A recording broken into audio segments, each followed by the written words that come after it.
আসসালামু আলাইকুম। আমার আরেকটা ভিডিওতে তোমাদের সবাইকে জানাচ্ছি স্বাগতম। কেমন আছো তোমরা? আশা করি যে যেখানে আছো ভালো আছো। আলহামদুলিল্লাহ আমরাও ভালো আছি। আমি এখানে 2টা ডিম নিলাম, 1 চামচ চিনি দিলাম, দিয়ে আমি ডিম চিনিটা ভালো করে মিক্স করে নেব।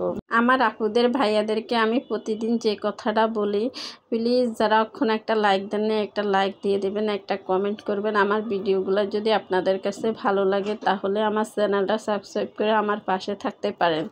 এখানে আমি 2টা ডিম নিলাম, ডিম চিনি ভালো করে মিক্স করে 2 চামচ গুঁড়া দুধ দিয়ে দিলাম, দিয়ে যে আমি ভালো করে মিক্স করে নেব।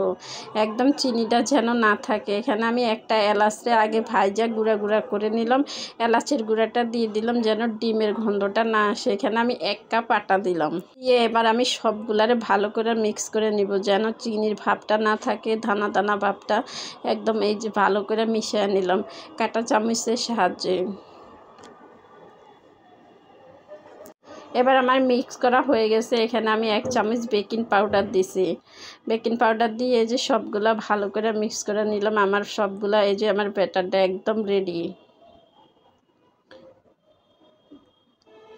আমি আগে চুলায় এই যে কম চুলায় কড়াইটা বসায় রাখছিলাম। এভাবে আমি চামচের সাহায্যে 1 চামচ দিয়ে এই যে একটা ফুটা ছিল, ফুটাটা রেগুলার কাগজ দিয়ে বন্ধ করে দিছি।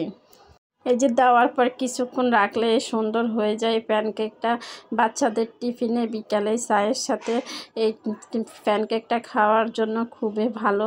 আমি পড়ার সময় বানাই আমার বাচ্চাদের জন্য, টিফিনে দেওয়ার জন্য, আর এই যে বিকালে চায়ের সাথে খাওয়ার জন্য।